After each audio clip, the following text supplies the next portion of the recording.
pada publik ya, terkait dengan perkembangan terakhir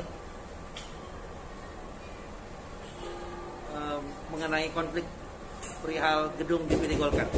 Ya, ingin saya sampaikan kepada kalian ramai bahwa tadi kami dipanggil oleh Ketua Pengadilan Negeri Bekasi terkait dengan permohonan eksekusi saya. Tanggal 8 suratnya sudah saya ajukan dan sudah saya bayar. Tanggal 8 tuh biaya eksekusi sudah saya bayar nih. Ya. Kemudian terkait juga sekaligus pada tanggal 8 itu kami lakukan penolakan terhadap penawaran konsinyasi. Penawaran loh, saya ingat loh, bukan penetapan untuk dilakukan penawaran konsinyasi. Bukan titip uang untuk konsinyasi itu aja. Tapi hanya penawaran. Nah, terkait itu saya sudah nyatakan bahwa saya menolak. Saya tidak mau terima uang konsinyasi itu. Ya, nanti saya jelaskan satu persatu kenapa saya bisa tolak. Ya, perkara urusan Golkar sudah selesai. Keputusannya baru saya ambil. Tuh. Untuk perkara yang keempat. Persidangan keempat. 3 kali perkara. Ini putusan yang keempat yang semua kalah. Ya. Putusan terakhir ini adalah putusan sela bahwa gugatannya tidak dapat diterima, ditolak. Nah, terkait putusan itu lalu kami langsung ajukan permohonan eksekusi. Lalu kemudian permohonan eksekusi kami sudah diterima dan dibikinkan penetapan oleh Ketua Pengadilan Negeri. Ketua Pengadilan Negeri melakukan penetapan untuk dilakukan eksekusi, dilakukan amaning. Nah, ini penetapannya, makanya kemudian muncullah ini teguran amaning ini kepada pihak DPD Golkar. Ya. Nah, ini saya sampaikan kepada publik bahwa tadi pembicaraan kami di ruangan Ketua Pengadilan Negeri Bekasi dikatakan bahwa ditanyakan apakah saya bersedia untuk menerima uang konsinyasi itu. Saya sudah tolak. Kemudian diharapkan dapat dicarikan pertemuan sekali lagi dengan prinsipalnya secara langsung agar bisa ada titik temu.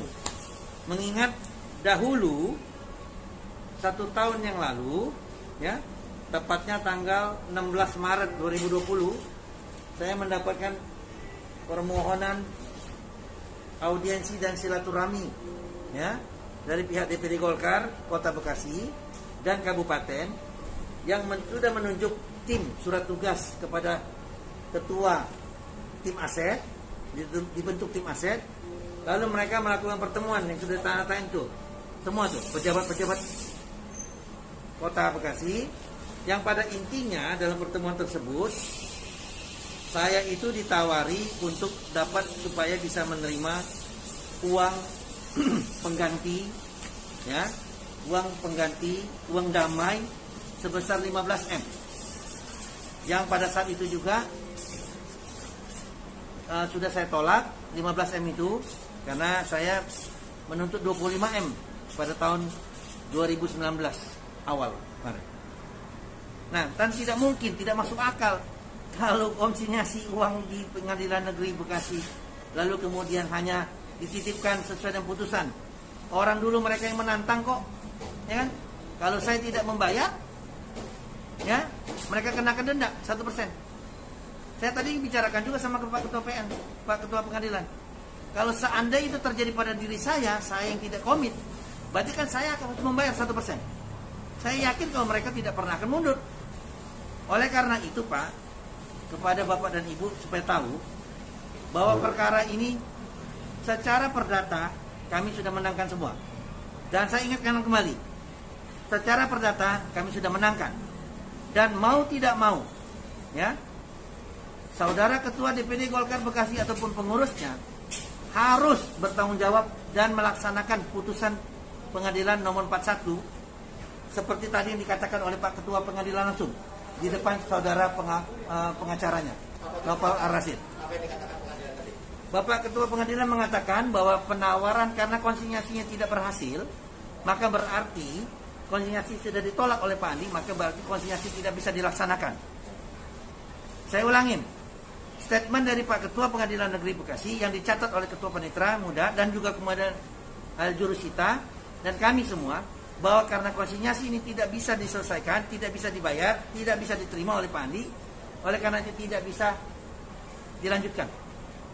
Dengan kata lain, gedung itu masih gedung bermasalah. Saya ingatkan kepada siapapun ya yang mencoba untuk memberikan statement ataupun melakukan perbuatan melawan hukum, saya akan kejar tanggung jawab. Ya, saya cuma memberikan 3 opsi. Opsi pertama, bayar saya sesuai dengan putusan pengadilan. Jangan semau-maunya. Yang opsi kedua, terima uang saya yang bayar sesuai putusan pengadilan. Uang pelunasan. Ya. Opsi ketiga, kalau enggak kita bagi 2, kita potong tuh gedung. Nah, biarkan pintu masuk setengah punya dia, punya saya punya setengah, ya kan? Kemudian apalagi itu tiangnya ada 2, duanya 1 tiang punya dia, 1 tiang punya saya. Ya, saya ikhlas begitu. Saya tidak ikhlas berikan ini hanya dengan akal-akalan seorang penguasa. Demikian saya rasa. Kalau ada pertanyaan silakan bertanya ke saya. Nomor saya terbuka. Siapapun bisa